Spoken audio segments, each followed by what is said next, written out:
जय हिंद स्टूडेंट्स, क्या हाल चाल। बढ़िया एकदम। वेलकम है आप सभी लोगों का हमारे इस beautiful channel learn with concept पे। आ गए हम आज स्टूडेंट्स आपके लिए लेकर क्लास 10th का एक और नया ज़बरदस्त चैप्टर जिसका नाम है कंट्रोल एंड कोऑर्डिनेशन का पार्ट 1। स्टूडेंट्स आज अपन डिस्कस करने वाले हैं कंट्रोल एंड कोऑर्डिनेशन का पार्ट 1। और स्टूडेंट्स आप सभी का वेलकम है हमारे इस चैनल पे। Good morning, good afternoon, good evening, जिस भी टाइम पर आप हमारे वीडियो को देख रहे हो। चलिए बच्चों स्टार्ट करते हैं अपने इस लेक्चर को जिसकी अपन स्टार्टिंग करेंगे स्टूडेंट्स एक मोटिवेशनल शायरी के साथ। पहले आपको शायरी सुना देते हैं। शायरी है स्टूडेंट्स, ध्यान से सुनिएगा। हौसला अभी बाकी है, सपनों का घोंसला अभी बाकी है। हौसला अभी बाकी है, सपनों का घोंसला अभी बाकी है। लक्ष्य से कह दो रुका नहीं हूँ मैं, लक्ष्य से कह दो रुका नहीं हूँ मैं। हार जीत का फैसला अभी बाकी है, हार जीत का फैसला अभी बाकी है। चलिए स्टूडेंट्स स्टार्ट करते हैं अपनी क्लास को इसी मोटिवेशनल शायरी के साथ और स्टार्ट करते हैं अपना क्लास 10th का new chapter control and coordination. चलिए स्टूडेंट्स स्टार्ट करते हैं। Class 10th chapter control and coordination. Control and coordination, coordination. चलिए स्टूडेंट पहले अपन इसका इंट्रो डिस्कस करते हैं हल्का सा, इसके बारे में थोड़ा सा जानकारी देते हैं आप सभी को कि क्या होता है कंट्रोल एंड कोऑर्डिनेशन। स्टूडेंट्स आपको इसकी स्टार्टिंग करते हैं, इसका इंट्रो देते हैं। आपको पता है स्टूडेंट्स कि हम जो है लिविंग और नॉन लिविंग ऑर्गेनिज्म को एक बेसिस पे जो है डिफरेंशिएट कर रहे होते हैं। मैं आपसे पूछूं कि हम लिविंग और नॉन लिविंग को कैसे डिफरेंशिएट करते हैं, तो स्टूडेंट्स कहेंगे कि सर जो लिविंग ऑर्गेनिज्म होते हैं, जो लिविंग ऑर्गेनिज्म होते हैं, मैं इनको एलो लिख रहा हूँ, वो सर ग्रोथ शो करते हैं, ग्रोथ शो करते हैं। और जो नॉन लिविंग होते हैं sir NLO, non living organisms, वो ग्रोथ नहीं शो करते हैं। यही होता है स्टूडेंट्स एक बेसिक सा डिफरेंस अगर देखें कि लिविंग ऑर्गेनिज्म ग्रोथ शो करते हैं और non living organisms growth show नहीं करते हैं स्टूडेंट्स। अब इस ग्रोथ में हम देखें तो क्या हो रहा है, बॉडी में मूवमेंट हो रहा है। इस ग्रोथ से क्या हो रहा है, बॉडी में मूवमेंट क्रिएट होगी। कोई भी चीज़ ग्रो होगी तो उसमें मूवमेंट होगी। अगर मान लीजिए एक ट्री है या प्लांट है, इसमें अगर ग्रोथ होगी तो बढ़ेगा ही। या कोई बच्चा है उसमें ग्रोथ होती है, किसी भी चाइल्ड में तो वो बड़ा होता है ना, तो उसमें मूवमेंट होती है। अब इस मूवमेंट को कॉज करने के लिए एक तो रीज़न हो गया स्टूडेंट्स ग्रोथ, और एक और रीज़न होगा इसी मूवमेंट को, इसी हलचल को, मूवमेंट मतलब क्या, चलना फिरना, इसी मूवमेंट को कॉज करने का एक रीज़न हो गया ग्रोथ, और एक रीज़न होगा स्टूडेंट चेंज इन एनवायरनमेंट। क्या होगा, चेंज इन एनवायरनमेंट। मूवमेंट को कॉज करने के लिए दो रीज़न होंगे, एक होगा चेंज इन एनवायरनमेंट और एक होगा ग्रोथ। तो इस चेंज इन एनवायरनमेंट की आने की वजह से क्या होगा स्टूडेंट्स, जैसे ही कोई चेंज आएगा एनवायरनमेंट तो क्रिएट होगा रिस्पॉन्स। क्या क्रिएट होगा, रिस्पॉन्स क्रिएट होगा। अब आपको बताते हैं चेंज इन एनवायरनमेंट क्या है और रिस्पॉन्स क्या है। आपको एक एग्जांपल देते हैं स्टूडेंट्स कैट का।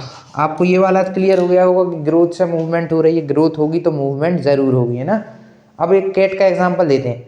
मान लीजिए एक कैट है, वो शांति से बैठी हुई थी। क्या हुआ कि उसके एनवायरनमेंट में एक डॉग आ गया। क्या आ गया स्टूडेंट, डॉग आ गया। डॉग उस पर बार्क करना स्टार्ट कर दिया, उसने भौंकना उस पर स्टार्ट कर दिया। तो कैट क्या करेगी, हमारी कैट भागना स्टार्ट कर देगी। क्या करेगी स्टूडेंट्स, भागना स्टार्ट कर देगी। तो क्या हुआ, उसके उसके एनवायरनमेंट में क्या आया, एक चेंज क्या आया कि डॉग आ गया, और उसका रिस्पॉन्स क्या आया कि वो वहाँ से भागने लगी। अच्छा स्टूडेंट्स एक और एग्जांपल लेते हैं, इस बार भी हम कैट को ही लेते हैं। इस बार चेंज इन एनवायरनमेंट लेते हैं स्टूडेंट्स रैट। इस बार कौन आ गया, रैट आ गया। रैट जैसे ही आया, चूहा जैसे ही आया, तो भी बिल्ली ने क्या किया, भागना शुरू कर दिया। इस बार उसके पीछे भाग रही, पहले डॉग के आगे भाग रही थी क्योंकि उससे बचना था। इस बार रैट को पकड़ना है, तो इस बार रैट के कहाँ भागेगी स्टूडेंट्स, आगे। तो क्या हो जाएगा, दोनों ही केसेस में रिस्पॉन्स क्या हो जाएगा, रन। दोनों ही केस में रिस्पॉन्स क्या हो गया, कैट का रन हो गया। तो ये रिस्पॉन्स क्या हुआ, एक मूवमेंट हुई। क्या हुआ स्टूडेंट्स, एक मूवमेंट हुई। ये एक मूवमेंट हुई स्टूडेंट्स रिस्पॉन्स, और चेंज इन एनवायरनमेंट डॉग या फिर रैट का आना हुआ। अब स्टूडेंट्स क्या होता है, ये जो भी चेंज इन एनवायरनमेंट हो रहा है, और जो भी ये रिस्पॉन्स आ रहा है स्टूडेंट्स, वो हमारा जो रिस्पॉन्स होता है वो कंट्रोल एंड कोऑर्डिनेट होता है। कैसा होता है स्टूडेंट? कंट्रोल एंड कोऑर्डिनेट होता है। Control and coordinate. अब हम बताते हैं कंट्रोल का मीन क्या है और कोऑर्डिनेट का मतलब क्या है। कंट्रोल मतलब कि कितनी देर, मतलब कंट्रोल मतलब कि उसको डिसाइड करना कि कितनी देर तक ये रिस्पॉन्स चलना है, तो वो कंट्रोल है ना। जैसे ही डॉग हट जाएगा, मतलब डॉग पीछा करना बंद हो जाएगा तो कैट रुक जाएगी, और अगर रैट कहीं छुप जाएगा तो भी कैट रुक जाएगी। तो जब तक चलेगा, जब तक कि वो रिस्पॉन्स वो चेंज इन एनवायरनमेंट ख़त्म नहीं हो जाता तब तक। तो ये हो गया स्टूडेंट्स कंट्रोल। और कोऑर्डिनेट का मतलब होता है स्टूडेंट्स साथ मिलकर काम करना, है ना। यहाँ लिख देते हैं मिलकर काम करना। तो देखिए स्टूडेंट, जब वो कैट दौड़ रही थी तो उसके कितने सारे ऑर्गन मिलकर काम कर रहे थे, है ना स्टूडेंट। उसके लेग, उसके हैंड, सारे लोग मिलकर काम कर रहे थे। तो मिलकर काम करना ही क्या होता है स्टूडेंट्स? कोऑर्डिनेशन। और कंट्रोल कि कितना वो रिस्पॉन्स कितनी देर तक भागेगी, तो वो था कंट्रोल। तो इस एग्जाम्पल से अपन ने कंट्रोल एंड कोऑर्डिनेशन दोनों को ही समझा स्टूडेंट्स बड़े अच्छे से। आपको हमने समझाया चेंज इन एनवायरनमेंट क्या है और रिस्पॉन्स क्या है जो चेंज इन एनवायरनमेंट की वजह से आता है। आप इतना नोट कर लीजिए स्टूडेंट्स, ये था आपका इंट्रो। इसमें से जो भी आपको नोट करना हो आप नोट कर लीजिए, फिर हम आपको और टॉपिक्स के बारे में बताते हैं स्टूडेंट्स। नोट कर लीजिए इतना आप स्टूडेंट्स। आपने इतना स्टूडेंट्स नोट कर लिया होगा, और नोट कर लीजिए आप। अब स्टूडेंट्स हमको डिस्कस करना है कि control and coordination in animals. चलिए स्टूडेंट, इसको रब कर देते हैं। अगर नोट नहीं कर पाए हो तो यूट्यूब पे पॉज का बटन है, पॉज के बटन को दबाइए और फिर आप नोट कर सकते हैं। चलिए स्टूडेंट, अब डिस्कस करते हैं इन एनिमल्स। ये कंट्रोल एंड कोऑर्डिनेशन एनिमल्स में कौन कंट्रोल करता है, अब इस चीज़ को डिस्कस कर लेते हैं स्टूडेंट्स। चलिए स्टूडेंट, अब डिस्कस करते हैं control and coordination in animals. Control and coordination in animals. In animals like humans और अदर्स, है ना। ह्यूमंस भी स्टूडेंट्स, एनिमल्स। चलिए स्टूडेंट, डिस्कस करते हैं। तो control and coordination in animals, ये ह्यूमंस, ये स्टूडेंट्स दो चीज़ों से कंट्रोल हो रहा होता है। ये जो कंट्रोल एंड कोऑर्डिनेशन है in animals, by muscular tissue, by muscular tissue, by muscular tissue and nerve tissue, nerve tissue. इन दो चीज़ों से ये कंट्रोल हो रहा होता है एनिमल्स में। क्या चीज़? Control and coordination in animals by muscular tissue काम कर रहा होता है स्टूडेंट्स, यानी मसल्स काम कर रहे होते हैं, मसल्स। और स्टूडेंट्स हमारा नर्व टिश्यू। अब जो ये नर्व टिश्यू होता है ना स्टूडेंट्स, नर्व टिश्यू ये न्यूरॉन्स, नर्व सेल्स का बना होता है। नर्व सेल्स, बहुत सारे नर्व सेल। टिश्यू क्या होता है स्टूडेंट? टिश्यू होता है ग्रुप ऑफ सेल्स, है ना। तो ये नर्व सेल्स से मिलकर बनता है, जिनको हम न्यूरॉन्स भी कह रहे होते हैं। ये इन नर्व सेल्स को ही हम न्यूरॉन्स कह रहे होते हैं स्टूडेंट। इनका यहाँ पे अपन स्ट्रक्चर ड्रॉ कर लेते हैं न्यूरॉन्स का। यहीं पे आपको स्ट्रक्चर समझा देते हैं न्यूरॉन्स का कि न्यूरॉन्स क्या होती हैं। चलिए स्टूडेंट, यहीं पे अपन स्ट्रक्चर भी इसका ड्रॉ कर लेते हैं। ये स्ट्रक्चर आपके एग्ज़ाम में आ सकता है, आप इसको अच्छे से नोट कर लीजिएगा स्टूडेंट्स।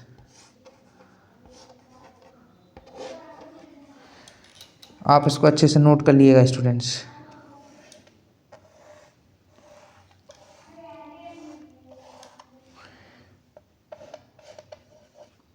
इस डायग्राम को स्टूडेंट्स अच्छे से नोट कर लीजिएगा, आपके एग्ज़ाम में ये आ सकता है।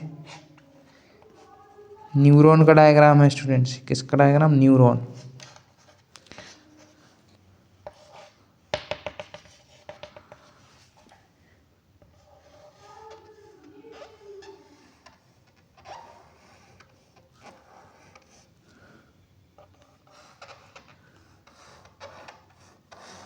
डायग्राम इस बार स्टूडेंट थोड़ा सा अच्छा बना है, पहले ही मैंने डायग्राम बनाया है उनसे भी ये अच्छा डायग्राम बनकर तैयार हुआ है। वैसे बहुत इजी डायग्राम है ये स्टूडेंट्स। डायग्राम है किसका? न्यूरॉन का। अब इसकी लेबलिंग कर लेते हैं। ये जो है स्टूडेंट्स ऊपर जो आपको दिख रहे हैं, ये डेंड्राइट्स, डेंड्राइट्स। ये जो दिख रहा है बॉक्सेस टाइप स्टूडेंट, इनको हम कहते हैं एक्सोन, डेंड्राइट्स, एक्सोन। और ये स्टूडेंट जो दिख रही है आपको बीच में, ये है cell body, cell body, cell body, dendrites, axon, and these are nerve ending, nerve ending. Note कर लीजिए स्टूडेंट्स आप इतना, इस डायग्राम को और इन सब चीज़ों को नोट कर लीजिए। किसका डायग्राम है? न्यूरॉन्स का डायग्राम है। नोट कर लीजिए स्टूडेंट्स आप इतना। न्यूरॉन का डायग्राम हमने आपको बता दिया। कंट्रोल एंड कोऑर्डिनेशन किसके थ्रू होता है? एनिमल्स में मस्क्यूलर और नर्व टिश्यू के थ्रू। नर्व टिश्यू किससे मिलकर बना होता है? नर्व सेल्स है। नर्व सेल्स को हम न्यूरॉन्स भी कह रहे होते हैं। और न्यूरॉन्स का हमने आपको डायग्राम भी करा दिया इसके।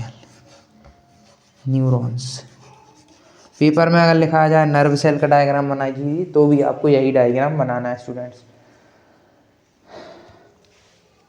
आपने इस डायग्राम को बना लिया होगा, इसको नोट कर लिया होगा। इसको करते हैं रब स्टूडेंट्स। और अब हमको डिस्कस करना है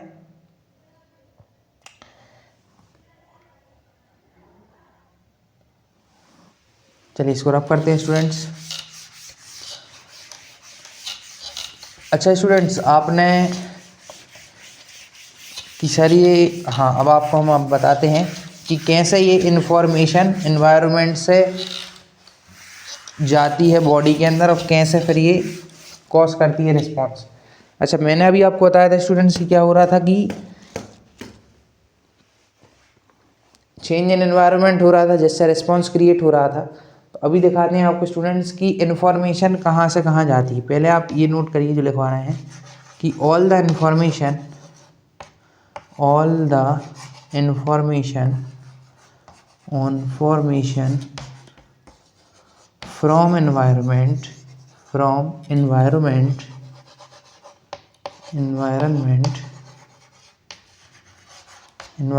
is detected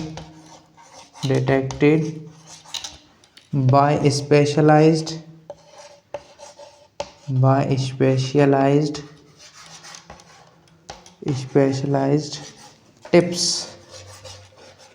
tips called nerve cells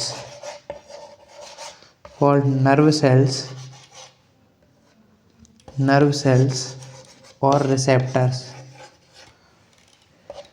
receptors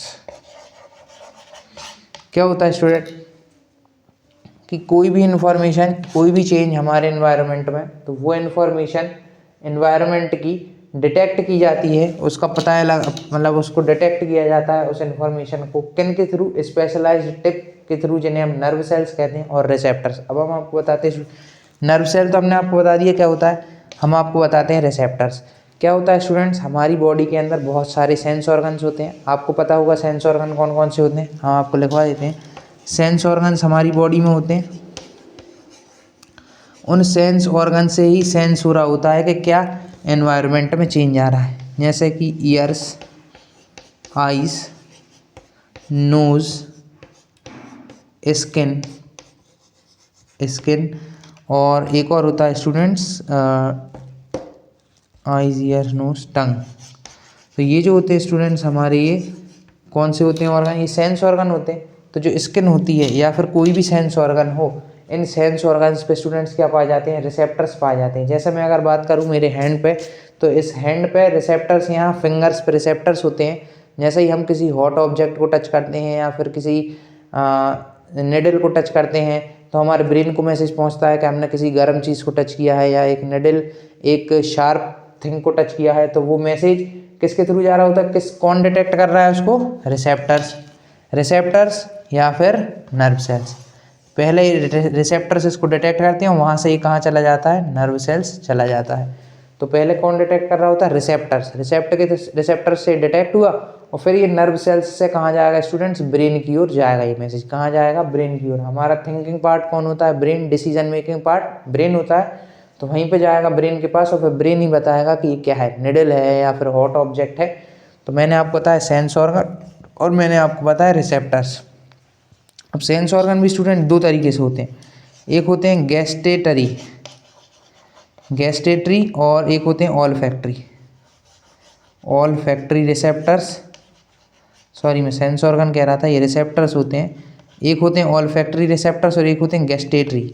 गैस्टेटरी receptor जो होते हैं स्टूडेंट्स वो टेस्ट के लिए होते हैं, टेस्ट को डिटेक्ट करते हैं, डिटेक्ट टेस्ट, डिटेक्ट टेस्ट को डिटेक्ट कर रहे होते हैं। किसको? टेस्ट को कौन डिटेक्ट कर रहा होता है? गैस्टेटरी रिसेप्टर्स। और ऑल फैक्ट्री रिसेप्टर्स क्या कर रहे होते हैं स्टूडेंट?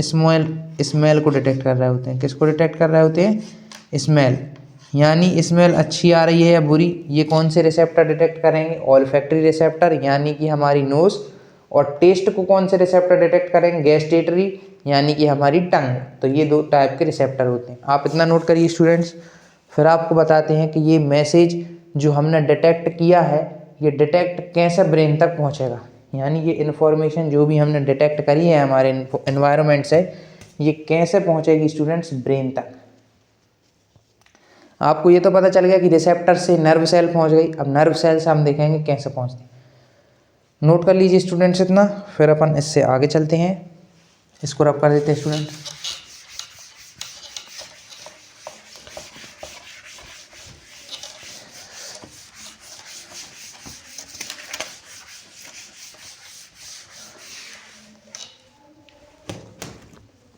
चलिए स्टूडेंट्स, अब आपको बताते हैं कि ये इन्फॉर्मेशन जो हमें मिली है रिसेप्टर्स के थ्रू एनवायरनमेंट की, नर्व सेल, ये कैसे ब्रेन तक पहुंचती है। सबसे पहले आपको स्टूडेंट्स एक चीज़ बता दें कि जो पहले यही बताए थे कि इन्फॉर्मेशन का पाथ, इन्फॉर्मेशन का पाथ क्या है। देखिए स्टूडेंट्स, क्या होता है, जैसे ही रिसेप्टर ने उस इन्फॉर्मेशन को डिटेक्ट किया, जो भी इन्फॉर्मेशन एनवायरनमेंट से आ रही थी वो कहाँ पहुँची? नर्व सेल पहुँची। तो नर्व सेल में हमने देखा था स्टूडेंट्स पहले क्या होते हैं, नर्व सेल में भी वो टिप्स के पास पहुँचती है। कहाँ पे पहुँचती है? टिप्स। टिप्स बोले तो कौन स्टूडेंट्स? हमारे डेंड्राइट्स। कहाँ पहुँचती है? डेंड्राइट्स। डेंड्राइट्स पे पहुँची। अब डेंड्राइट्स में पहुँचते ही स्टूडेंट्स एक होती है रिएक्शन, मतलब आप ये समझ लीजिए डेंड्राइट्स में पहुंचने से पहले ही एक रिएक्शन हो जाती है, जिससे क्या होता है स्टूडेंट्स। अच्छा, इसको आप ऐसे नोट मत कीजिए, अभी ये इन्फॉर्मेशन डेंड्राइट्स में नहीं पहुंची है, अभी ये इन्फॉर्मेशन रिसेप्टर्स पे ही पास है, अभी न्यूरॉन के अंदर एंटर होने वाली। क्या होगा स्टूडेंट्स? एक रिएक्शन होगी, एक रिएक्शन होगी, उससे क्या होगा, ये जो इन्फॉर्मेशन है वो एक इलेक्ट्रिकल इम्पल्स में कन्वर्ट हो जाएगी, इलेक्ट्रिकल इम्पल्स में क्रिएट हो जाएगी। इस इलेक्ट्रिकल इम्पल्स में क्रिएट होने के बाद ये जाएगी डेंड्राइट्स, या आप ऐसा भी समझ सकते हैं कि ये जो है, ये जो इलेक्ट्रिकल इम्पल्स जो बना है वो डेंड्राइट्स में ही बना है। तो अब ये कहाँ गया? डेंड्राइट्स। डेंड्राइट्स से ये कहाँ जाएगा स्टूडेंट्स? अगला पार्ट क्या होता है न्यूरॉन का? अगला पार्ट, डेंड्राइट्स तो आउटर टिप पार्ट था, अब टिप पार्ट से कहाँ जाएगा? Cell body. सेल बॉडी में जाएगी, सेल बॉडी से ये इलेक्ट्रिकल इम्पल्स कहाँ जाएगा स्टूडेंट्स? एक्सॉन। एक्सॉन पार्ट से पास हुआ, एक्सॉन पार्ट से पास होता हुआ ये कहाँ जाएगा स्टूडेंट? Nerve ending. और नर्व एंडिंग के बाद क्या हुआ स्टूडेंट्स? ये जो इलेक्ट्रिकल इम्पल्स था, ये जो इलेक्ट्रिकल इम्पल्स था, ये फिर से एक रिएक्शन करेगा और ये किस में कन्वर्ट हो जाएगा? केमिकल। ये एक केमिकल इम्पल्स में कन्वर्ट हो जाएगा, केमिकल इम्पल्स में कन्वर्ट हो जाएगा। और यहाँ पे किस में रहेगा? गैप, और उस गैप को हम कहते हैं साइनेप्स। साइनेप्स यानी नर्व एंडिंग में गया, नर्व एंडिंग से जैसे ही बाहर ये आया तो ये केमिकल इम्पल्स में कन्वर्ट हो गया, और जो गैप है, जिस गैप में ये गया उसको साइनेप्स। अब बताते हैं गैप कहाँ है स्टूडेंट्स आपको। तो हमने आपको बताया था कि एक न्यूरॉन, दो न्यूरॉन से आपको ये क्लियर कर देते हैं। ये कुछ इस तरीके से हमारी ये न्यूरॉन हो गई, इसकी ये नर्व एंडिंग हो गई, यहाँ से ये इम्पल्स निकला, अब यहीं पे ये अगली न्यूरॉन लगी है।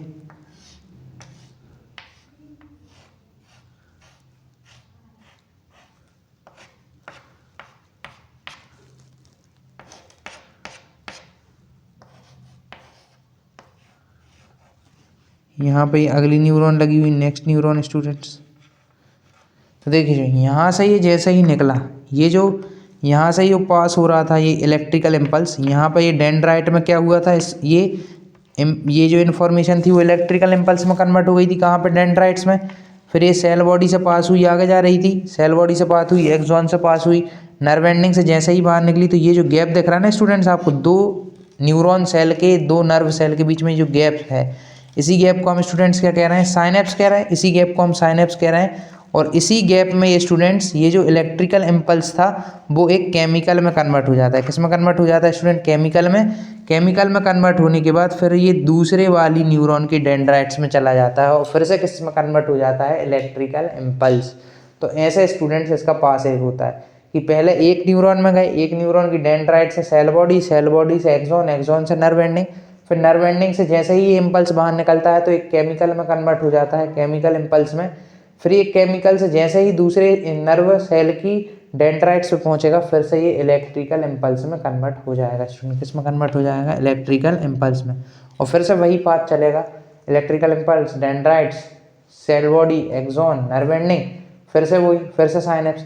आपसे ये क्वेश्चन आ जाता है कि gap, two neurons, two nerve cells के बिटवीन जो गैप होता है उसे क्या कहते हैं, साइनेप्स। या ये भी क्वेश्चन आ सकता है स्टूडेंट्स कि दो नर्व सेल के गैप में, दो नर्व सेल के बीच गैप में जो हमारा इलेक्ट्रिकल इम्पल्स होता है वो किस फॉर्म में होता है, तो वो केमिकल के फॉर्म में होता है। आप इतना नोट करिए स्टूडेंट्स, फिर आपको आगे इस टॉपिक में लेके चलते हैं।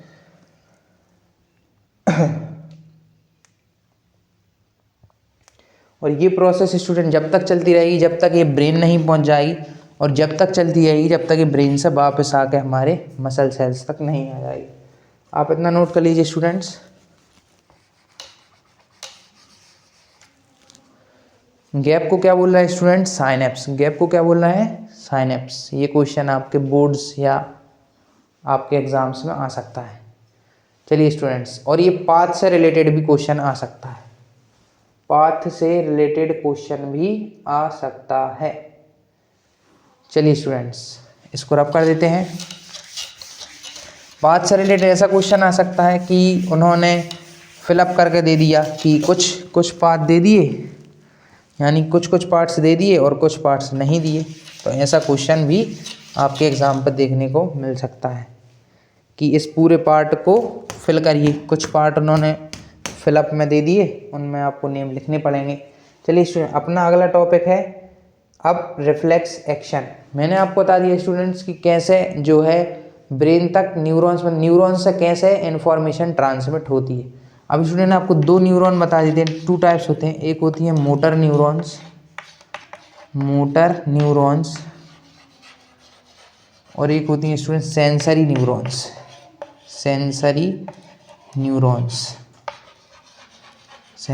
न्यूरॉन्स।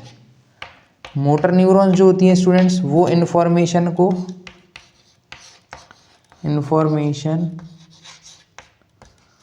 ट्रांसमिट कर रही होती हैं या ट्रांसफ़र कर रही होती हैं, ट्रांसफ़र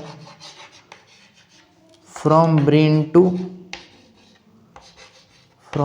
टू अदर पार्ट। और ये जो है सेंसरी न्यूरॉन्स स्टूडेंट, ये आप समझिए कि सेंस ऑर्गन्स या अदर पार्ट्स से सेंस ऑर्गन्स से कहाँ तक ले जाती हैं इन्फॉर्मेशन को, ब्रेन तक। किसको ले जा रही हैं, इन्फॉर्मेशन को। जो सेंसरी न्यूरॉन्स होती हैं वो सेंस ऑर्गन से इन्फॉर्मेशन को ब्रेन तक ले जा रही होती हैं। जो मोटर न्यूरॉन होती हैं वो इन्फॉर्मेशन को ब्रेन से ऑर्गन तक लेके आ रही होती हैं, सेंस ऑर्गन है ना। मसल्स भी आप इनको लिख सकते हैं कि मसल्स तक लेकर आ रही होती हैं, मसल्स। और वहाँ पे भी आप अदर पार्ट की मसल्स लिख लेते हैं। इतना नोट करिए स्टूडेंट्स आपकी मोटर न्यूरॉन और सेंसरी न्यूरॉन क्या होती हैं, फिर आपको और आगे लेके चलते हैं।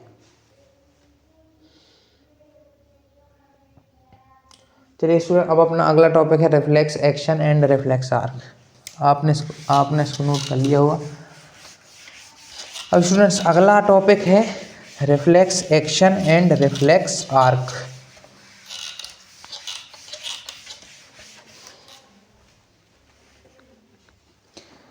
रिफ्लेक्स एक्शन बहुत ही इम्पोर्टेंट है। रिफ्लेक्स एक्शन आपके एग्जाम में क्वेश्चन इससे रिलेटेड आ सकता है।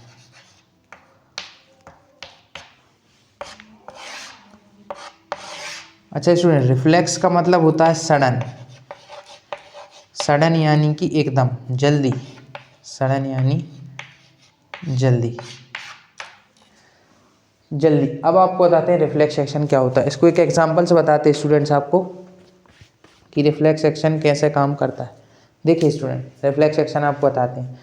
कुछ स्टूडेंट्स, हमारी बॉडी में ऐसे एक्शन होते हैं जो उनके मैसेज ब्रेन तक नहीं जा रहे होते हैं। क्या होता है स्टूडेंट्स, कोई भी मैसेज अगर हमें ब्रेन तक पहुंचाना है और ब्रेन से हमें उसका इन्फॉर्मेशन लेना है, तो स्टूडेंट्स उसमें बहुत टाइम लगता है, वो टाइम टेकिंग प्रोसेस होती है।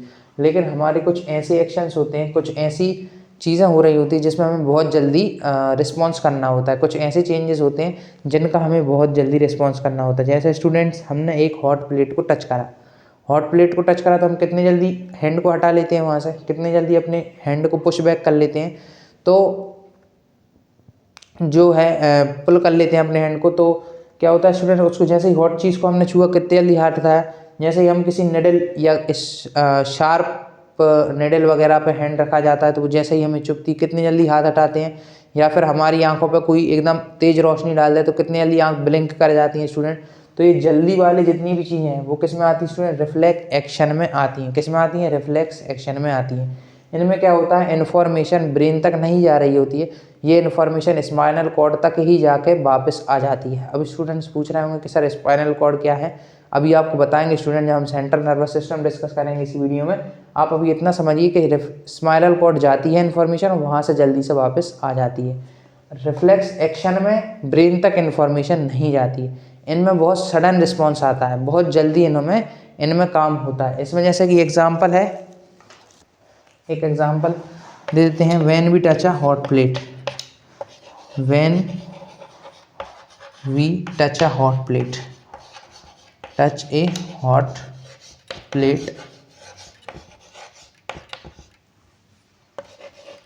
we remove our hand suddenly, our hand suddenly, suddenly. यहाँ पे लिख देते हैं सडन रिस्पॉन्स, बहुत जल्दी रिस्पॉन्स आता है, सडन रिस्पॉन्स, बहुत सडन रिस्पॉन्स आता है। जैसे लाइट का आंखों पर पड़ना, आंखों का ब्लिंक होना, आई ब्लिंक होना, हैंड का रिमूव कर लेना, है ना, ऐसी चीज़ें। इसमें क्या होता है, information not reach brain, not reach brain, brain तक ये इन्फॉर्मेशन नहीं जा रही होती। क्यों, क्योंकि ब्रेन टाइम लेता है स्टूडेंट सोचने में, तो ब्रेन तक ये इन्फॉर्मेशन नहीं जा रही होती है। और इसमें जो पाथ होता है, इसका जो पाथ होता है रिफ्लेक्स एक्शन का, वो हम अभी आपको बताने जा रहे हैं। जो पाथ होता है वो, उसको कहते हैं हम रिफ्लेक्स आर्क। उस पाथ को हम कह रहे हैं, जो पाथ ये रिफ्लेक्स एक्शन लेगा, मतलब ब्रेन तक नहीं जा रहा तो इसका कोई और पाथ है, तो उस पाथ को हम कहते हैं स्टूडेंट्स रिफ्लेक्स आर्क। उस पाथ को क्या कहते हैं स्टूडेंट्स, रिफ्लेक्स आर्क। अभी हम आपको रिफ्लेक्स आर्क बताएंगे, आप इतना नोट कर लीजिए, फिर हम आपको बताते हैं कि रिफ्लेक्स आर्क क्या होता है। Reflex action means students sudden response. अब आपको बताते हैं स्टूडेंट रिफ्लेक्स आर्क क्या होता है, आप इतना नोट कर लीजिए, फिर आपको बताते हैं रिफ्लेक्स आर्क क्या है।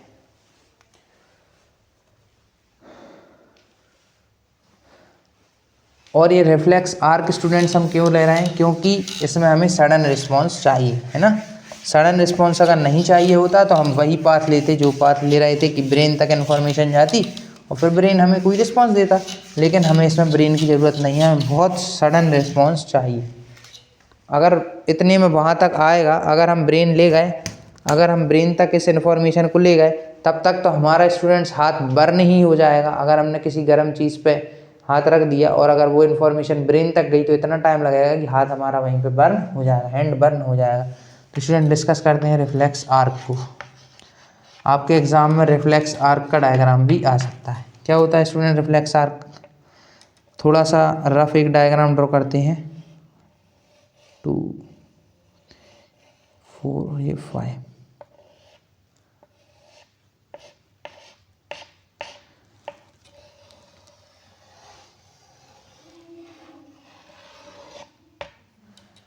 ध्यान से। ये रहा एक hot plate,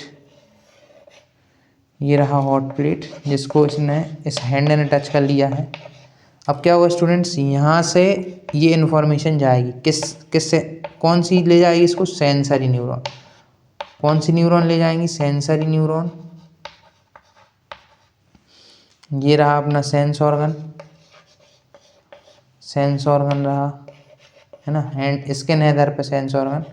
sense organ sensory neuron से गई इन्फॉर्मेशन, फिर आई कहाँ से स्टूडेंट्स? मोटर न्यूरॉन से। कहाँ से आई? मोटर न्यूरॉन से ब्रेन से वापस आती है, तो यहाँ वापस आ रही है इन्फॉर्मेशन मोटर न्यूरॉन से। और यहाँ पे होगा मसल इफेक्टर, यहाँ पे मसल इफेक्टर। यहाँ ये मसल इफेक्टर तक जैसे ही ये इन्फॉर्मेशन आएगी मसल इफेक्टर के पास कि अपने हाथ को हटा लो, क्या हुआ कि हमने गर्म प्लेट को छुआ तो ये सेंसरी न्यूरॉन से कहाँ गई इन्फॉर्मेशन? Spinal cord. यहाँ पे थोड़ा सा इस तरीके का स्ट्रक्चर होता है, एक और यहाँ होता है इस तरीके से, नहीं यहीं कहीं ब्रेन होता है, तो इस तरीके से ही होता है। तो यहाँ इन्फॉर्मेशन पहुँची स्पाइनल कॉर्ड के पास, वहाँ से मैसेज आया, क्या है? यहाँ से गई इन्फॉर्मेशन कि हमने हॉट प्लेट को टच किया, वहाँ से इन्फॉर्मेशन क्या आई कि रिमूव कर लो। तो मोटर न्यूरॉन उस इन्फॉर्मेशन को लेके आई, सेंसरी न्यूरॉन लेके गई, मोटर न्यूरॉन उस इन्फॉर्मेशन को लेके आई, मसल इफेक्टर के पास वो इन्फॉर्मेशन आई, क्या आई मसल इफेक्टर के पास? कि रिमूव हैंड, रिमूव हैंड, अपने हाथ को वहाँ से हटा लो। तो जल्दी से हमारा जो हैंड है वो इससे दूर हट जाएगा स्टूडेंट। किससे दूर हट जाएगा? हॉट प्लेट से दूर हट जाएगा स्टूडेंट्स। आप इतना नोट कर लीजिए स्टूडेंट्स। क्या हुआ?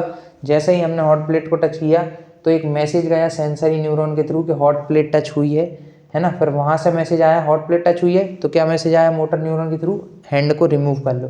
कहाँ आया? मसल इफेक्टर के पास। मसल इफेक्टर को मैसेज मिला कि हैंड रिमूव कर लो, तो हैंड हमने वहाँ से हटा लिया। तो ये होता है स्टूडेंट्स अपना रिफ्लेक्स आर्क। क्या होता है ये? पाथ। ये पाथ क्यों ले रहे हैं स्टूडेंट्स? क्योंकि brain takes time, brain takes time, brain बहुत ज़्यादा टाइम लेता है, इसीलिए हमें ये रिफ्लेक्स आर्क का पाथ लेना पड़ा। आप इसको नोट कर लीजिए स्टूडेंट्स। फिर आपको नेक्स्ट टॉपिक की तरफ लेके चलते हैं जो कि है ह्यूमन ब्रेन, जो कि है next topic students human brain, जहाँ से क्वेश्चन ऑब्जेक्टिव चूज अप में आ सकता है। चलिए स्टूडेंट्स आपने इसको नोट कर लिया होगा, इसको करते हैं आप। अब नेक्स्ट टॉपिक पे चलते हैं स्टूडेंट्स। नेक्स्ट टॉपिक है ब्रेन। हमारा नेक्स्ट टॉपिक है brain.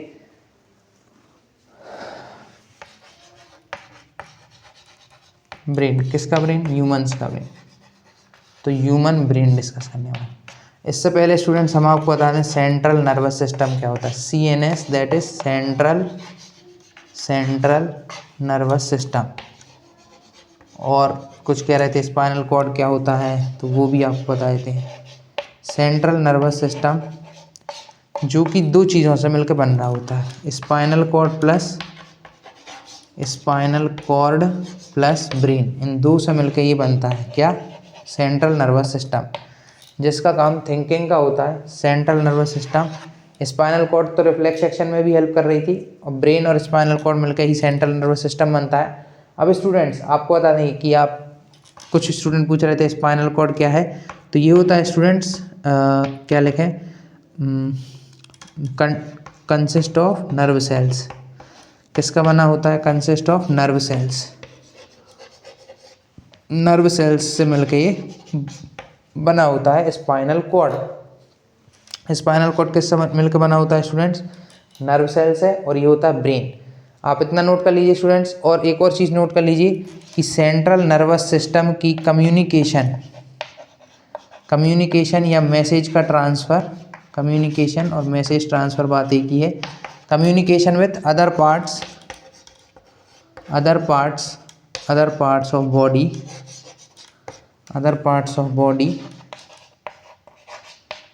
CNS central nervous system का communication other parts of body के साथ जो है स्टूडेंट वो हो रहा होता है पेरीफेरल नर्वस सिस्टम के साथ। किसके साथ?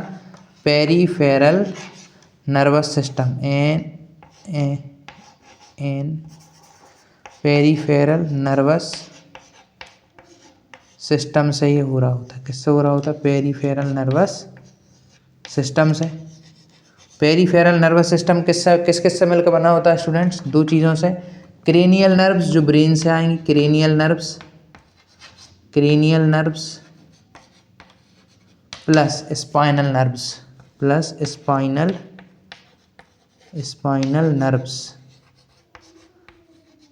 दो चीज़ों से मिलकर ये बने हैं स्टूडेंट्स। किस किस से? क्रेनियल नर्व्स और spinal nerves. Central nervous system दो चीज़ों से मिलकर बना है, स्पाइनल कॉर्ड और ब्रेन से, और पेरीफेरल नर्वस सिस्टम बनता है cranial nerves and spinal nerves से मिलकर। स्टूडेंट आप इसको नोट कर लीजिए स्टूडेंट्स, फिर इसको रब करते हैं।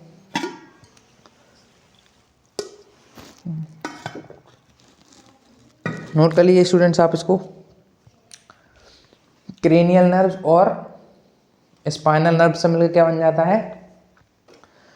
पेरीफेरल नर्वस सिस्टम, जो कि सेंट्रल नर्वस सिस्टम से इंफॉर्मेशन अदर पार्ट्स तक लाने में मदद करता है। सेंट्रल नर्वस सिस्टम से information other parts of body तक लाने में पेरीफेरल नर्वस सिस्टम हमारी हेल्प करता है। तो दो सिस्टम हो गए, central nervous system and peripheral nervous system. अब स्टूडेंट्स आगे चलते हैं और डिस्कस करते हैं ब्रेन के पार्ट्स। क्वेश्चन को रब कर दें। अब डिस्कस करते हैं ब्रेन के पार्ट्स को और उनके फंक्शंस को। अच्छा स्टूडेंट, ब्रेन का डायग्राम बनाने की तो ज़रूरत नहीं है मुझे, आपकी एनसीईआरटी में डायग्राम बना हुआ है।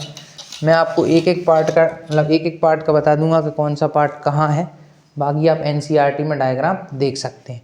चलिए स्टूडेंट डिस्कस करते हैं ब्रेन। ब्रेन के स्टूडेंट्स पार्ट्स जो होते हैं वो तीन होते हैं, 3 पार्ट्स होते हैं। फर्स्ट पार्ट होता है फोर ब्रेन।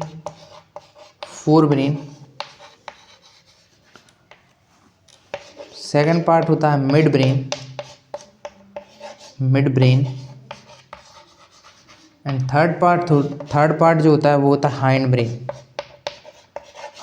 ब्रेन। अब इनके आप पार्ट्स लिख लीजिए स्टूडेंट्स। फोर ब्रेन जो है उसमें होता है सेरिब्रम। हम आपको इनके फंक्शन भी लिखवा देंगे, पहले आप इतना नोट करिए। सेरिब्रम। हाइंड ब्रेन में स्टूडेंट्स 3 पार्ट होते हैं, पोन्स, सेरिबेलम और एक और होता है मेड्यूला।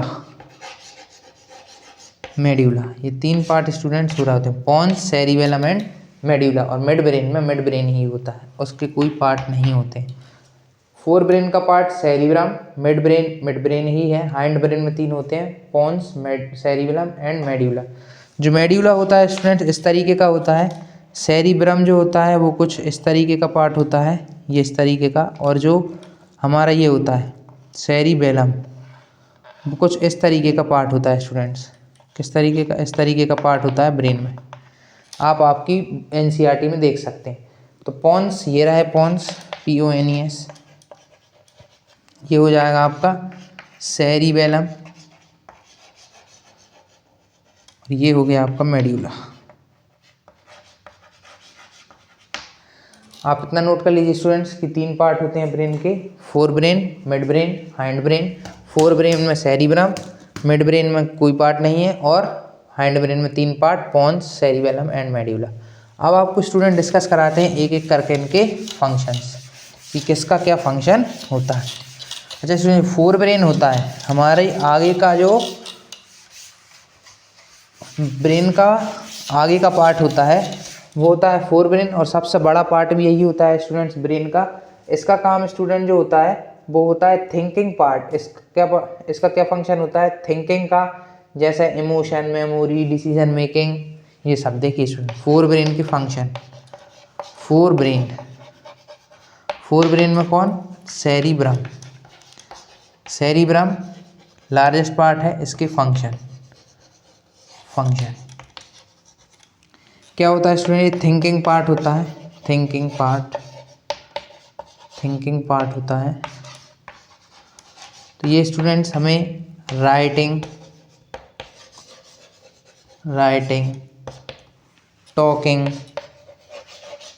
टॉकिंग हुआ, क्लैपिंग और इमोशंस हमारे जो भी हैं, है ना, लाइक रिलेटेड लव से रिलेटेड इमोशंस हो सकते हैं। आप किसी से, जैसे आपकी मदर आपसे बहुत, है ना, अपने बच्चों से बहुत प्यार करती हैं, तो वो इमोशंस वाला, मेमोरी वाला, मेमोरी जो क्रिएट होती है हमारी, हम कोई भी आंसर याद करते हैं तो वो हमारी बॉडी के अंदर मेमोरी बन जाता है, वो भी किसके अंदर जाता है, फोर ब्रेन सेरिब्रम का पार्ट। और स्टूडेंट इंटेलिजेंस, हमारा इंटेलिजेंस, आप जितने भी वीडियो देख रहे हैं मुझे लगता है आप सभी स्टूडेंट इंटेलिजेंट ही होंगे। तो intelligence, memory, emotions, walking, clapping, writing, और भी अदर स्टूडेंट और अदर क्या हो सकता है, इमोशंस, मेमोरी, डिसीजन मेकिंग और फुलनेस। डिसीजन मेकिंग भी यही है, थिंकिंग पार्ट है तो डिसीजन मेकिंग में भी यही पार्ट हेल्प करेगा, डिसीजन मेकिंग। एंड स्टूडेंट्स एक और, दैट इज फुलनेस, फुलनेस और हंगर, फुलनेस और हंगर। अच्छा, हंगर का मतलब भूख लगना। भूख लगती है तो कौन बताता है हमें कि हमें भूख लग रही है, that is our forebrain cerebrum ही बताता है। और पेट भर गया है खाना खाते खाते तो ये भी हमें कौन बताता है, सेरिब्रम और फोर ब्रेन ही बताता है। यानी कि पेट भर जाना और पेट का खाली होना, भूख लगना और पेट का भर जाना, दोनों ही काम किसके हैं, सेरिब्रम के हैं। स्टूडेंट्स आप इतना नोट कर लीजिए, फोर ब्रेन के हमने आपको बता दिए पार्ट्स, फोर ब्रेन के फंक्शन। आपने स्टूडेंट्स इसको नोट कर लिया होगा, नोट नहीं कर पाए हों तो आप पॉज करके इसको नोट कर लीजिएगा। अब स्टूडेंट्स आपको अगली चीज़ डिस्कस कराते हैं। अगला है students mid brain. Mid brain भी थोड़े थोड़े फंक्शन रिलेटेड होते हैं, किससे रिलेटेड। अच्छा स्टूडेंट्स, एक क्वेश्चन का आंसर दीजिए, भूख लगना किसका काम है, तो सर कहेंगे बहुत easy sir question, fore brain cerebrum का काम है। मिड ब्रेन का काम है स्टूडेंट्स हियरिंग, सुनना, है ना, देखना, विजन, ये सब काम किसके हैं, ये दोनों काम हमारे मिड ब्रेन के हैं। तो ये तो मतलब दोनों के ही हो सकते हैं, फोर ब्रेन और इसके भी, लेकिन ये आपकी बुक में क्या है, स्पेसिफिक कुछ करके नहीं दिए हैं कि मिड ब्रेन के कुछ स्पेसिफिक फंक्शन एनसीईआरटी में नहीं दिए हैं। फिर भी मैंने रिसर्च की, मतलब उसको सर्च किया तो हियरिंग और विजन का आया मिड ब्रेन, और बाकी जो मैंने पीछे बताया आपको इससे पहले वो फोर ब्रेन के बताए। लेकिन आपकी एनसीईआरटी में कुछ मिड ब्रेन की खास फंक्शन नहीं दिए। आपसे अगर क्वेश्चन आएगा तो फोर ब्रेन और मेड्यूला के ही बेसिस पर क्वेश्चन आएगा। अब स्टूडेंट डिस्कस करते हैं हाइंड ब्रेन की। हाइंड ब्रेन में पहले डिस्कस कर लेते हैं मेड्यूला के। मेड्यूला के जो मेड्यूला है स्टूडेंट्स, वो सारे इनवॉलेंटरी या हमारा हाइंड ब्रेन पूरा या फिर मेड्यूला, दोनों ही हमारे इनवॉलेंटरी एक्शन को कंट्रोल करें। इनवॉलेंटरी एक्शन में स्टूडेंट जैसे आ गया हमारा स्नीजिंग, है ना, छींकना, स्नीजिंग, वॉमिटिंग, ये दोनों तो स्टूडेंट्स हमारे मेड्यूला के ही हैं। स्नीजिंग और वॉमिटिंग ये तो मेड्यूला के ही हैं। अब कुछ और इनवॉलेंटरी एक्शन जो हमारे हाइंड ब्रेन के अदर पार्ट्स कराते हैं या मेड्यूला कराता है, वो अदर और लिख लीजिए स्टूडेंट। जैसे कि ब्लड प्रेशर कितना है हमारे बॉडी का, तो ये भी हमारा कौन देखता है, हाइंड ब्रेन ही देखता है, ब्लड प्रेशर। और आई की ब्लिंकिंग, आई ब्लिंक होना, है ना, और हार्ट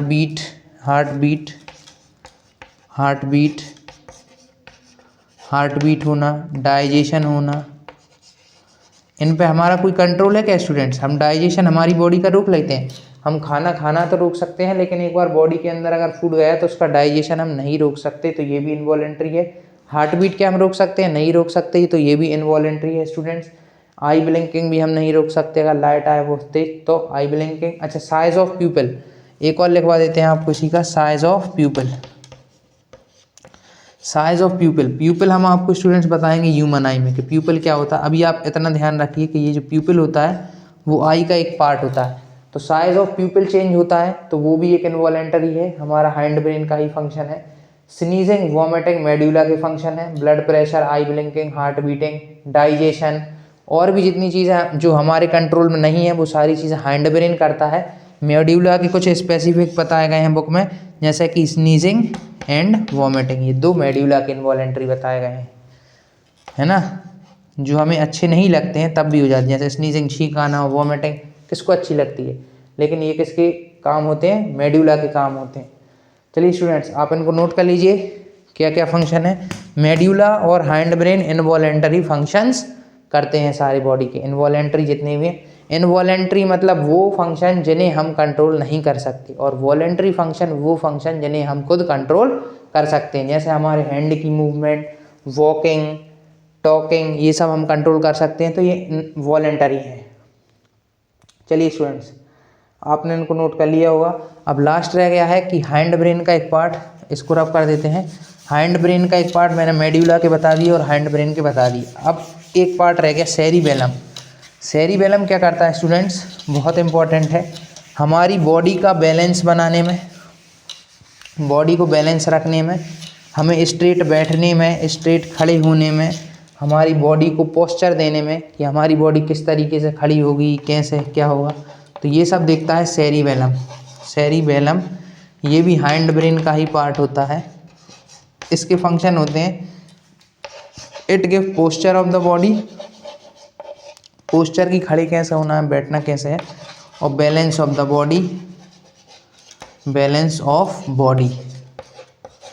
जैसे कि कुछ देते हैं, जैसे walking in straight line, walking in straight line, walking straight line, तो स्ट्रेट लाइन में वॉक करना ये कौन करवा पाता है, ये हमारा सेरिबेलम ही करा पाता है। बाईसाइकिल राइडिंग, बाईसाइकिल राइडिंग ये भी कौन करा पाता है स्टूडेंट्स, ये करा पाता है। आपके 2025 का जो एग्ज़ाम हुआ था प्रीवियस ईयर, उसमें एक क्वेश्चन पूछा था कि वॉमिटिंग कौन कंट्रोल करेगा, कौन सा ब्रेन का पार्ट, तो उसमें 4 ऑप्शन दिए हुए थे, सेरिबेलम, सेरिब्रम या फिर मेड्यूला। तो उसमें मेड्यूला आंसर आया था। क्यों? क्योंकि वॉमिटिंग थी, वॉमिटिंग और स्नीजिंग दो काम कौन करेगा, मेड्यूला, और बाकी इनवॉलेंट्री हाइंड ब्रेन है ना। तो आप इतने को भी नोट कर लीजिए, हो सकता है इस बार क्वेश्चन सेरिबेलम पे आ जाए कि वॉकिंग इन स्ट्रेट लाइन और बाईसाइकिल राइडिंग और पोस्चर और बैलेंस ऑफ द बॉडी कौन मेंटेन करता है, तो सेरिबेलम। कैसा दिखता है सेरिबेलम ब्रेन में, कुछ इस तरीके का होता है, पत्ते जैसा, ये होता है सेरिबेलम। चलिए स्टूडेंट्स, इनको आपने नोट कर लिया होगा। अब कुछ स्पेशल टॉपिक बचे हैं छोटे छोटे, उनको और ख़त्म करते हैं और फिर इस वीडियो को करते हैं दी एंड। इसलिए आपने इनको नोट कर लिया होगा, नहीं किया हो तो यूट्यूब पे पॉज का ऑप्शन है। चलिए अब कुछ इम्पोर्टेंट डिस्कस करते हैं कि जैसे ब्रेन, और हमारा जो ब्रेन है वो कितना इम्पोर्टेंट पार्ट है, मतलब कितनी थिंकिंग, इंटेलिजेंस, मेमोरी, इमोशंस, हमारा सीधा चलना, हमारी बॉडी का पोस्चर कैसा होगा, वॉमिटिंग, स्नीजिंग, भूख लगी या पेट भर गया, ये सारे काम कौन कर रहा है, ब्रेन कर रहा है। हमारी इंटेलिजेंस को वो देख रहा है। तो इसको प्रोटेक्ट करना बहुत ज़रूरी है स्टूडेंट्स। तो इसको प्रोटेक्ट करने के लिए हमारी बॉडी में एक बोनी बॉक्स होता है, यानी कि ये जो ब्रेन होता है वो एक बोनी बॉक्स के अंदर रखा होता है, और उस बोनी बॉक्स के भी अंदर एक स्टूडेंट फ्लूइड भरा होता है। फ्लूइड, एक बोनी बॉक्स होता है, एक हड्डी का एक बॉक्स होता है, उसके अंदर फ्लूइड भरा होता है। और इस फ्लूइड के अंदर, ये फ्लूइड क्यों होता है students, to prevent brain from shock, from absorbing shock, कि कहीं वो करंट का कोई शॉक वगैरह एब्जॉर्ब ना कर ले, इसलिए ये इसमें क्या भरा होता है, फ्लूइड, एब्जॉर्बिंग शॉक। इसलिए इसमें एक शॉक से प्रिवेंट करने के लिए हमारे ब्रेन को बोनी बॉक्स के अंदर क्या भरा होता है, फ्लूइड भरा होता है, और इस फ्लूइड के अंदर ही हमारा ब्रेन रखा होता है। तो हमारे ब्रेन को प्रोटेक्ट करने के लिए एक बोनी बॉक्स है और एक फ्लूइड है, और इन दोनों के ही अंदर क्या रखा होता है, हमारा ब्रेन रखा होता है। तो हमारा ब्रेन फुल्ली प्रोटेक्टेड है ना। हमारी बॉडी ने हमारे ब्रेन को प्रोटेक्ट करके रखा है, क्योंकि वो बहुत इम्पॉर्टेंट ऑर्गन है हमारी बॉडी का, ब्रेन। थिंकिंग वगैरह सब में वो ही हेल्प कर रहा है। आपने स्टूडेंट्स इसको नोट कर लिया, और ब्रेन किस में रखा है, एक बोनी बॉक्स में रखा है। इस बोनी बॉक्स को हम कहते हैं स्कल। मैं ये बताना आपको भूल गया, इसको कहते हैं, बोनी बॉक्स कहते हैं स्कल, खोपड़ी। स्कल मीन्स खोपड़ी। चलिए स्टूडेंट्स, आपने इसको नोट कर लिया होगा, इसको करते हैं अब। और अब आपको जल्दी से बता देते हैं। अच्छा, एक और था सेंट्रल नर्वस सिस्टम का पार्ट, जो कि हेल्प कर रहा था रिफ्लेक्स एक्शन में, स्पाइनल कॉर्ड। स्पाइनल कॉर्ड, तो स्टूडेंट जब भी आप आपकी बैक है ना, पीठ को टच करते होंगे, तो एक सेंटर में स्पाइनल कॉर्ड में, क्या लिख रहा हूँ, स्पाइनल कॉर्ड, जब भी आप आपकी बैक को टच करते होंगे है ना, तो आपको एक मतलब हड्डी, बोन, उसमें बोन फील होती होगी, जो बोन जो होती है ना स्टूडेंट, वो होती है vertebral column, vertebral column, COLUMN column, उसी को हम बैकबोन कहते हैं। क्या कहते हैं? रीढ़ की हड्डी कहते हैं, बैकबोन। तो ये जो हमारा स्पाइनल कॉर्ड होता है ये प्रोटेक्ट इसी से होता है, प्रोटेक्ट बाय बैकबोन और वर्टिब्रल कॉलम।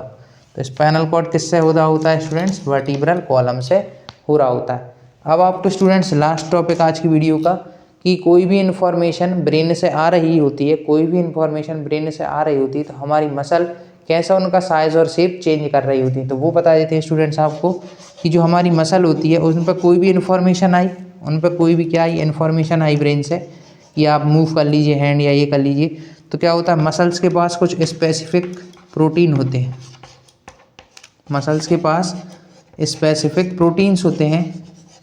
उन प्रोटीन्स के थ्रू क्या हो रहा होता है स्टूडेंट्स? मसल का साइज एंड शेप चेंज, दोनों ही चीज़ें वही चेंज करा रहे होते हैं, शेप चेंज, वही प्रोटीन्स हेल्प कर रहे होते हैं शेप और साइज चेंज में। तो इसी तरीके से ये हमारा इन्फॉर्मेशन आता है, उसके अकॉर्डिंग हमारी मसल मूव करती है। मसल दो तरीके से होती हैं, वॉलंटरी मसल, वॉलंटरी मसल वो मसल जो हमारे कंट्रोल में है, जैसे हमारे हैंड की मसल, हम हैंड को कभी भी मूव कर सकते हैं। और एक मसल होती है students involuntary muscle, involuntary muscles वो मसल होती हैं जो हमारे कंट्रोल में नहीं होती, जैसे कि हार्ट की मसल, क्या हार्ट हमारे कंट्रोल में है? हमारे स्टोमक की मसल्स, क्या स्टोमक की मसल्स हमारे कंट्रोल में है? क्या हमारे डाइजेशन की मसल्स हमारे कंट्रोल में है? नहीं है स्टूडेंट्स कंट्रोल में। तो यहाँ पर कौन सी मसल्स होती हैं?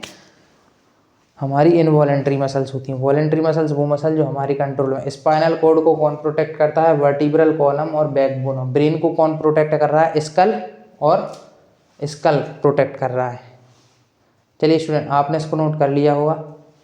अगर आपको स्टूडेंट्स ये वीडियो समझ आया हो, इस वीडियो में हमने जितने भी कंसेप्ट समझाया आपको वो कंसेप्ट समझ आए हो, ये चैप्टर आपको अब समझ आने लगा हो, जो चैप्टर आपको पहले टफ लग रहा होगा अब इजी लगने लगा हो, तो हमारे वीडियो को लाइक शेयर सब्सक्राइब जरूर करें और हमारे चैनल से जुड़ जाएं स्टूडेंट्स, क्योंकि हम यहाँ पर रेगुलर क्लास 10th बोर्ड के लिए वीडियोस अपलोड कर रहे हैं। ठीक है स्टूडेंट्स, जय हिंद।